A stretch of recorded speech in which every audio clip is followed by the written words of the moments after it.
আসসালামু আলাইকুম। আশা করছি সবাই ভালো আছেন। ট্যালেন্টফুল চ্যানেলের পক্ষ থেকে সবাইকে স্বাগত। প্রথম প্রান্তিক মূল্যায়ন 2026 এর চতুর্থ শ্রেণীর বাংলা বিষয়ের একটি নমুনা প্রশ্ন আজকে আমরা দেখব।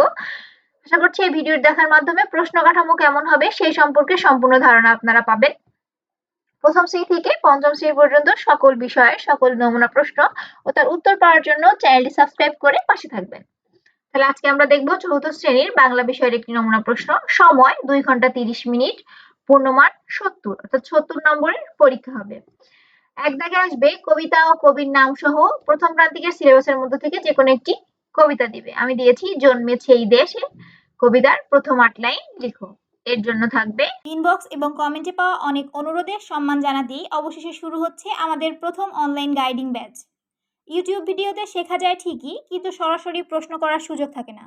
তাই আপনাদের বাচ্চাদের ছোট ছোট সব সমস্যার সমাধান আর জিজ্ঞাসার উত্তর দিতেই লাইভ ক্লাসের এই উদ্যোগ। রেজিস্ট্রেশন লিঙ্ক প্রতিটা ভিডিওর ডেসক্রিপশনে থাকবে, লিঙ্কে গিয়ে ফর্ম পূরণ করে নিতে পারেন। তারপরে আমরাই যোগাযোগ করব। 5 নম্বর।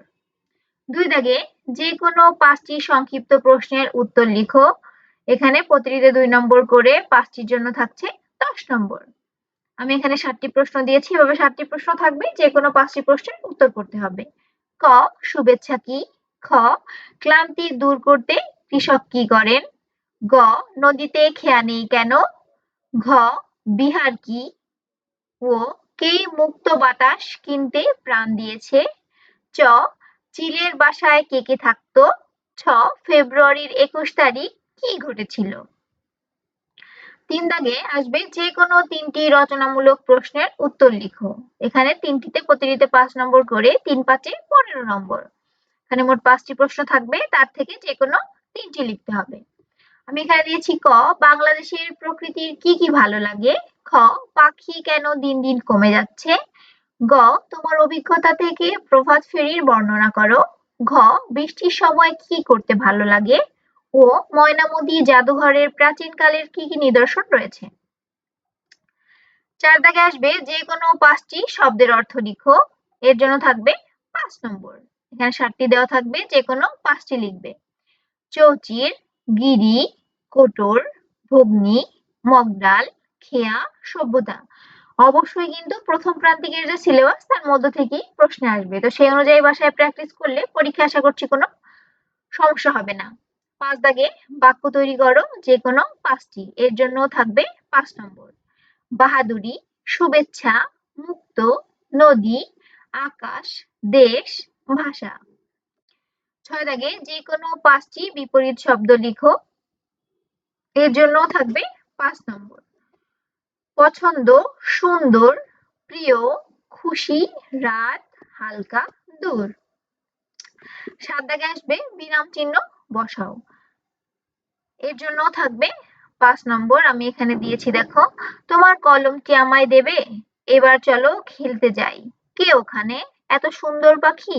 বাচ্চারা বলল আচ্ছা। বৃদ্ধ লোকটি আমার নাম জানতে চাইলেন। রিনা কত সুন্দর গান করে। আমি আজ ছবি আঁকবো না। দেখো এখানে কিন্তু কোনো কমা, প্রশ্নবোধক চিহ্ন, আশ্চর্যবোধক চিহ্ন, ফুল মানে দাড়ি কিছুর ব্যবহার করা হয়নি। সেগুলো ব্যবহার করে সুন্দর করে তোমাদের লিখতে হবে।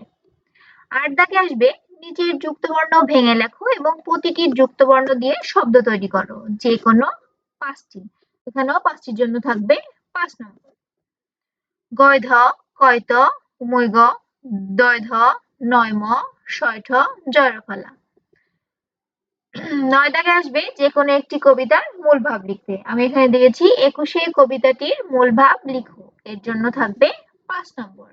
এবং 10 দাগে থাকবে নিচের যে কোনো একটি বিষয়ে অনুচ্ছেদ লিখো। এর জন্য থাকবে 10 নম্বর। এখানে মোট 3টি বিষয় লেখা থাকবে। যেমন আমি দিয়েছি আমাদের বিদ্যালয়, দোয়েল পাখি। গ, আমার তোমার দেখা দর্শনীয় স্থান। তার মধ্যে থেকে যেটা লিখলে তোমার ভুল কম যাবে বা তুমি লিখতে স্বাচ্ছন্দ্য বোধ করবে সেই অনুযায়ী লিখবে। কারণ এখানে 10 নম্বর, বানান ভুল না গেলে এবং সুন্দর করে লিখলে এখানে মোটামুটি ভালো নাম্বার আসবে, ঠিক আছে? তো এই হচ্ছে মোট 70 নম্বরের পরীক্ষা। আশা করছি ভিডিওটির মাধ্যমে সকলে বুঝতে পেরেছো যে প্রশ্ন কাঠামো কেমন হবে। কোথাও যদি বুঝতে অসুবিধা হয় অবশ্যই কমেন্ট করে জানাবে এবং চতুর্থ শ্রেণীর সকল বিষয়ের নমুনা প্রশ্ন ও তার উত্তর পাওয়ার জন্য চ্যানেলটি সাবস্ক্রাইব করে পাশে থাকবে। আজ এই পর্যন্তই। আল্লাহ হাফেজ।